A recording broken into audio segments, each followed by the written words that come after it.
Hello my students, welcome back to my channel DC academy. तो आज के इस लेक्चर में हम बात करेंगे एक्सरसाइज 3.2 के क्वेश्चन नंबर 4 के बारे में, जो कि कह रहा है कि which of the following pairs of linear equations are consistent oblique inconsistent, if consistence obtain the solution graphically.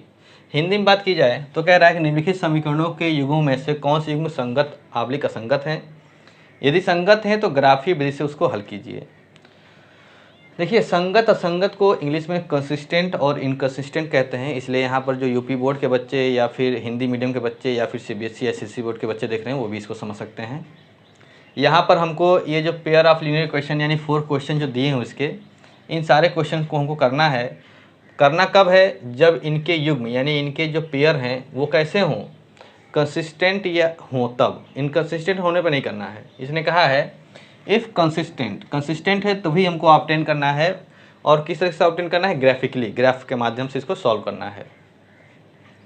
तो आइए देखते हैं क्वेश्चन नंबर 1 को। तो देखिए क्वेश्चन नंबर 1 इसका क्या है, वो है x + y = 5 और 2x + 2y = 10। तो स्टूडेंट्स, सबसे पहले हमको ये पता करना है कि कौन सा कंसिस्टेंट है और कौन सा इनकंसिस्टेंट है। तो इसके लिए हम क्या करते हैं, सबसे पहले हम इसको इसको जो है कंपेयर कर लें a1x + b1y = c1 से, और इसको कर लें a2x b2y = c2 से। यहाँ देखिए a1 की वैल्यू क्या है, यहाँ पर a1 का जो कंपेयर कर रहे हैं तो a1 की वैल्यू क्या निकल के आ रहा है 1, और b1 की वैल्यू इसी प्रकार से यहाँ पर क्या है 1 है। ये लिखने के समझाने के लिए लिखा था मैंने।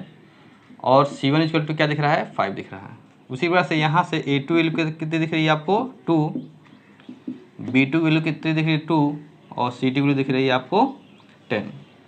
अब हमको क्या करना होगा, a1/a2 निकालना होगा। तो a1/a2 निकालने के लिए देखिए a1 का वैल्यू 1, a2 वैल्यू 2, तो a1/a2 वैल्यू निकल आई। अब हमको b1/b2 वैल्यू निकालना होगा। b1 = 1 है, अब b2 = 2 है। इसी प्रकार हमको c1/c2 निकालना होगा। तो देखिए c1 c2 की वैल्यू क्या है 5/10, तो ये 5 से फैक्टर हो सकता है इसका, तो 5 × 2 = 10।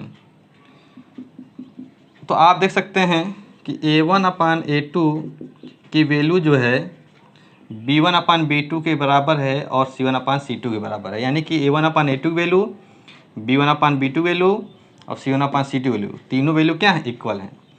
ऐसा होने पर क्या होता है, कंसिस्टेंस होता है। कंसिस्टेंस को हिंदी में कहते हैं संगत। जब कभी भी इन तीनों फैक्टर्स यानी इन तीनों रेशियो का जो वैल्यू है इक्वल आ जाए, तब ये इक्वेशन, पेयर ऑफ इक्वेशन क्या होंगे, कंसिस्टेंट्स होंगे।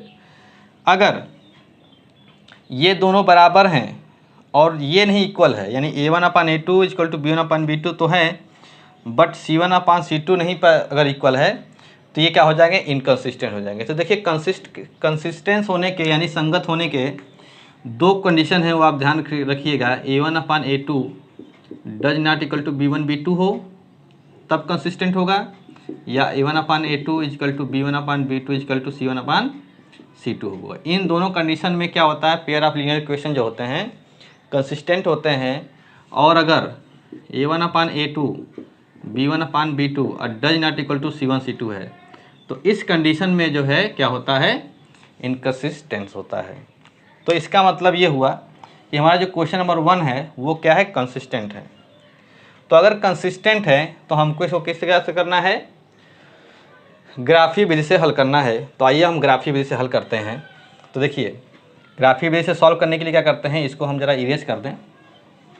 तो ग्राफीय विधि से करने के लिए क्या करते हैं, इसको भी हटा दें हम यहाँ से।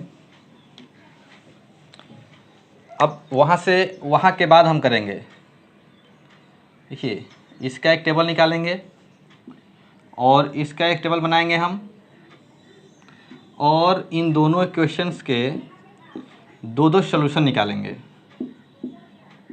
दो सॉल्यूशन निकालेंगे। तो देखिए लिखेंगे, यहाँ पर मान लीजिए इक्वेशन नंबर 1 है, इक्वेशन नंबर 2 है, तो लिखेंगे इक्वेशन नंबर 1 में y = 0 रखने पर, y = 0 रखते हैं देखिए यहाँ पर, तो x प्लस 0 इक्वल टू 5, तो x इक्वल टू कितना आ जाएगा 5। तो y 0 रखने पर x इक्वल कितना आ जाता है 5। इसी प्रकार क्या करेंगे, y इक्वल टू 2 रखने पर, जब y इक्वल टू 2 रखेंगे यहाँ पर, तो देखिए x प्लस वाई जब 2 रख देंगे यहाँ इक्वल टू 5, तो x इक्वल टू कितना हो जाएगा 5 माइनस 2 इक्वल टू 3, तो यहाँ निकल गया 3। अब जैसे हमने इसके दो सॉल्यूशन निकाले हैं, अब इसके भी निकालेंगे हम। तो यहाँ से देखिए हम क्या कर देंगे, इक्वेशन नंबर 2 में y इक्वल टू 2 रखने पर, तो देखिए y इक्वल टू 2 रखेंगे अगर हम, तो देखते हैं क्या होता है। 2x plus 2 into 2 is equal to 10, तो 2x प्लस 2 2 4 हो गया इज इक्वल टू 10 हो गया। अब ये 4 उधर जाएगा, तो 10 माइनस 4 हुआ 6y निकल के 2 3 6, तो 3 आ गया।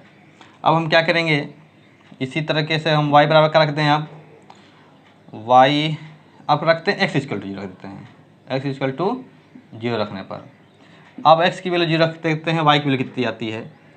तो x की वैल्यू जब हमने 0 रखा, तो देखिए हम करते हैं यहाँ पर 2x plus 2y equal to 10, तो यहाँ पर हो जाएगा 0 प्लस 2y इक्वल टू 10, तो ये तो 0 हो जाएगा, तो आपका बचेगा 2y इक्वल टू 10, 2 5 10, तो y इक्वल टू कितना आएगा 5, तो y इक्वल टू निकल आया 5। तो देखिए इसके जो पॉइंट प्राप्त हुए आपके 5, 0 और 3, 2, और यहाँ से 3, 2 और 0, 5। अब इन दोनों ग्राफ को, इन दोनों सोल्यूशन को जो है हमें ग्राफ पे पुट करना है। देखिए तो सबसे 5, 0 चलते हैं, तो 5, 0 आपका यहाँ हो जाएगा। 3, 2 चलते हैं, तो देखिए 3 यहाँ पर है और 2 यहाँ पर है, तो ये आपका 3, 2 हो जाएगा। अब चलिए इसको करते हैं 3, 2, देखिए फिर आया है, तो 3, 2 तो यहीं पर हो जाएगा दोनों का पॉइंट, और एक आया है 0, 5, तो 0, 5 आपका हो जाएगा इस पॉइंट पर, यहाँ पर इस तरीके से। अब इनको क्या करेंगे, हम मिला देंगे ऐसे। तो अब मैं आपको बताऊं कि देखिए पहली लाइन जो 5, 0 और 3, 2 जा रही थी, तो वो ये थी 5, 0 3, 2 से जा रही थी, ऐसे ये लाइन जा रही थी। दूसरी लाइन आई 3, 2 0, 5, यानी कि दूसरी लाइन आपकी थी यहाँ से और यहाँ जा रही थी, यानी 0, 5 और 3, 2 से, यानी कि 3, 2 इसमें भी था और 3, 2 इस पेयर में भी था। तो 3, 2 से दोनों लाइनें जा रही हैं, 0, 5 से भी जा रही है, 5, 0 से भी जा रही है। तो इसका मतलब ये हुआ कि ये दोनों लाइनें एक दूसरे के क्या हैं, ऊपर से जा रही हैं। तो ऐसे कंडीशन को कहते हैं कोइंसिडेंट, यानी कि संपाती हिंदी में कहा जाए तो ये कंडीशन भी तभी होती है जब A1/A2 equal to B1/B2 equal to C1/C2 होती है, तो वो कोइंसिडेंट का जो है घटना कहलाता है। और कोइंसिडेंट में यही होता है कि एक लाइन के ऊपर दूसरी लाइन भी जो है आपकी रहती है। तो जब एक लाइन के ऊपर दूसरी लाइन है, तो हम कह सकते हैं कि ये एक दूसरे के क्या है, ये ऊपर हैं, यानी सारी पॉइंटें जो हैं इसके ऊपर ही होंगी। क्वेश्चन नंबर सेकंड को, क्वेश्चन नंबर फर्स्ट आपका हो चुका है, अब बात करेंगे क्वेश्चन नंबर सेकंड की। तो सॉल्यूशन करते हैं क्वेश्चन नंबर सेकंड की। तो देखिए क्वेश्चन नंबर सेकंड का एक क्वेश्चन दिया है x minus y equal to 8 और दूसरा दिया है 3x माइनस का 3y इक्वल टू 16। अब देखिए हम क्या करेंगे, इसकी हम तुलना करेंगे a1x plus b1y equal to c1 से, इसकी तुलना करेंगे a2x plus b2y equal to c2 से। तो देखिए यहाँ से a1 इक्वल टू निकला 1, b1 इक्वल टू निकला आपका -1 और c1 इक्वल टू निकला आपका 8। यहाँ से a2 equal to 3, b2 equal to -3 और c2 इक्वल टू 16 यानी 16।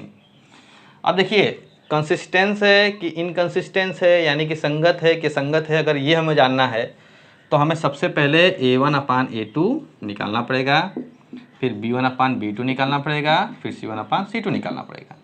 देखिए a1/a2 क्या हो जाएगा 1/3, b1 क्या है -1, b2 क्या है -3, तो ये माइनस माइनस कैंसिल हो जाएगा, तो कुल मिलाकर के होगा 1/3। c1/c2 देखते हैं 8/16, तो 8 के नाम 8 और 16, तो आया 1/2। तो आप देख सकते हैं a1/a2 वैल्यू 1/3, b1/b2 वैल्यू 1/3, लेकिन c1/c2 वैल्यू क्या है 1/2 है। तो हम लिखेंगे a1/, चूँकि जिसको इंग्लिश में लिखते हैं since since A1/A2 is equal to B1/B2 है but does not equal to क्या है C1/C2, तो ऐसा कंडीशन क्या होता है इनकंसिस्टेंस। इनकंसिस्टेंस को क्या कहते हैं हम लोग असंगत। ठीक है स्टूडेंट्स, तो अब असंगत का मतलब ये हुआ कि इसका जो है सॉल्यूशन नहीं हो सकता है, तो हम लिखेंगे अतः ये दोनों समीकरण के रेखा क्या होंगी, एक दूसरे के क्या होंगी पैरेलल होंगी, यानी कि समांतर होंगी। अतः इनका कोई हल नहीं होगा। अब इंग्लिश में अगर जानना है तो हम लिख सकते हैं कि ये इनके जो लाइंस होंगी ये क्या होंगी एक दूसरे के पैरेलल होंगी, और जब पैरेलल होते हैं तो इनका कोई भी सॉल्यूशन नहीं होता है, तो इनको सॉल्यूशन हम नहीं कर सकते हैं। सॉल्यूशन हम तभी करेंगे जब हमारा इक्वेशन पेयर ऑफ इक्वेशन क्या हो कंसिस्टेंस यानी संगत हो। तो इस प्रकार से ये क्वेश्चन नंबर 1 और क्वेश्चन नंबर 2 हो जाता समाप्त। तो स्टूडेंट्स मैं आपको बता दूं क्वेश्चन नंबर 3 और क्वेश्चन नंबर 4 भी आपको इसी तरीके से कर लेना है। सबसे पहले हमको A1/A2 B1/B2 equal to C1/C2 ये सब निकाल करके देख लेना है कि क्या कंडीशन बन रहा है। अगर कंडीशन बनता है कंसिस्टेंस का तब हम ग्राफ्स के माध्यम से करेंगे, अगर नहीं बनता है तो हम ऐसे लिख करके उसको छोड़ देंगे। अगर आप ये दोनों क्वेश्चन कर पाते हैं तो अच्छी बात है। अगर आपको ये क्वेश्चन जानना है, अगर पूछना है तो आप कमेंट बॉक्स में कह सकते हैं कि सर क्वेश्चन नंबर 3 और 4 भी बता दीजिए, तो मैं एक वीडियो बना दूंगा। फिलहाल आज का ये लेक्चर यहीं सवाल के साथ जो है समाप्त होता है। उम्मीद करता हूँ कि आपको मेरी बात समझ में आई होगी। अगर समझ में आई है तो लाइक करें, अगर आप मेरे वीडियो को पहली बार देख रहे हैं तो सब्सक्राइब कर लें और अपने दोस्तों को ज़्यादा से ज़्यादा शेयर करें। Thanks for watching.